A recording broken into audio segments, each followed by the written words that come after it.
Welcome, everybody, and thank you for joining us for another edition of the PMI Tampa Bay Agile for Everybody series. I am your host, Bill Washinsky, Director of Professional Development, Agile Coach, PMP, and CSM.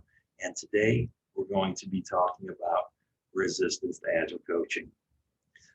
This is one that I have experienced with recently, and it can be pretty tough. And because, say, you go into an organization, you're consulting with them, and what happens? Well, the managers that you're dealing with, they may say the things that are supportive, but are they really genuine with it? That's a good question. What about the development team? Do you have access to them? Are they on board with it? Are they embracing it? You're not even certain. So first off, remember this. This is not unusual. You're coming in as an outside entity and you're a change agent. And people, as I've talked about before, they don't like change. So how would you embrace this? Now, first, if the situation is there and it is within Scrum values to do so, if we could be involved with self-selecting the teams, that would be the ideal situation. That means you would get people who are completely on board first. It is not outside of the Scrum values or Agile values and principles to be able to select your teams, but most teams don't prescribe to it, or most organizations don't prescribe to that. So I wouldn't count on it. You're usually pretty much stuck with who you're working with. So remember that you have to now pay attention, listen, and, well, play a little chess, if you will. If you're getting the feel that there's not immediate acceptance, if you're playing chess and you look on the board and you want that queen, that it's well defended, it's got all kind of pieces around it. On the other side of the board, you get a couple of free pieces that are defended. Go for those little victories, because those little victories also could represent the people who are more willing to accept and embrace the change. They see the opportunity to do so. And getting some small victories under the belt and showing some successes is a great way of gaining momentum. The more momentum you get, the more likely you're going to see others jump on board. The hardest is to get the first one to jump on board. Right? When you are having the conversation, remember listening is so important. So I can't emphasize enough that you also make it a practice to begin mirroring people. When I say mirroring people, is something I've talked about before. It is repeating the last three things that someone says, or maybe the last three important things somebody says. This puts you in a position that you are forced to actively listen. It also helps you to not just listen to the things being said, but also to the things that are not being said. This is equally as important. Remember when I talk about the counterfeit yeses, those yeses that really don't mean anything. Just like supportive, embracing nature at first. Is it genuine or not? They may say something, what they might respond with what you really want them to say, what you hope for that they're going to say, but it's not really, they don't really mean it. So expect, you can have some easy victories, but if you're getting strong resistance, you can expect a longer and harder road there. How do you get through that? Well, of course, you got to pay attention to, metaphorically, what direction are their feet? Are they pointed away from you? Now, this is a little more difficult in a virtual environment. However, it's very telling if the screen is black on a Zoom call. They don't even have the screen up. How do you know they're engaged with you? This is something that is, I would recommend to set that ground rule and that precedent. Put your screen up, lead from that direction.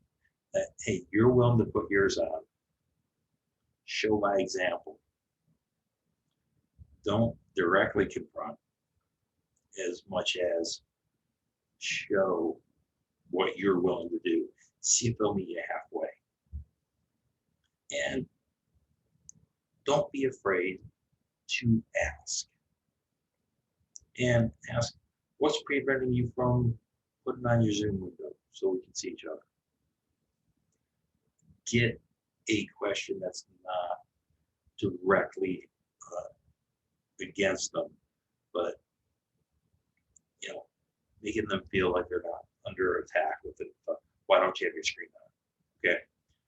Remember that people have to get the feel that people have to get that you feel who they are before they'll let you move on. So you really want to piggyback off their values, off their core values. Begin with their familiarities and their code of ethics. And get on the same side of the table. Don't try to push convincing. Now, if you want to provide, because that's all they're going to do, they're going to dig in their heels even more. And they're not going to want to listen. It's going to be the anti-listening. So while I can provide some information, providing information can be useful. If you continue to try to convince them they're not buying it, back away, back off. Remember this principle too. Whenever you're introducing new products or service, it has to be at the intersection of surprising and familiar. To sell something familiar, you have to make it surprising. To sell something surprising, you have to make it familiar. So there is a yin yang right there that really works together. So where we're going at this, listening, paying attention, finding the areas that you can succeed at, and not forcing an issue. Because coaching, Agile coaching especially, you can't just walk in there and demand that everybody revolve around what you're doing. You're going to have to earn some respect in there. And the best way to do that is to come up with the best possible attitude and listen and ask questions. And sometimes don't answer questions when they're being asked of you. Not to say that you want to ignore that, but let them answer them for you. Respond with, that's a great question. What makes you say that? Let them try to work it out themselves. That way, they're buying into it themselves as well. So some of these techniques actually work in a lot of circumstances outside of resistance to Agile coaching.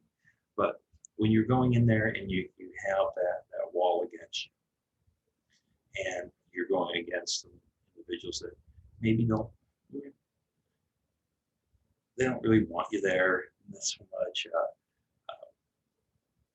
or it's not, it wasn't their first choice. It's gonna take a little time. You're gonna have to get them to get to know you, and you might be surprised. Little encounters, little at a time. It might not look like there's anything happening on the surface, but just that familiarity that starts to build up also can help. They're getting used to you. It's starting to build some of that familiarity. Hopefully that helps, and you can take that and utilize that in other areas of your life as well. Remember, we don't grow when things are easy. We grow when we face challenges. On that note, I'll leave you on this, and hopefully you have a great weekend, and we'll catch you next time. And in the meantime, stay happy, stay healthy, stay agile.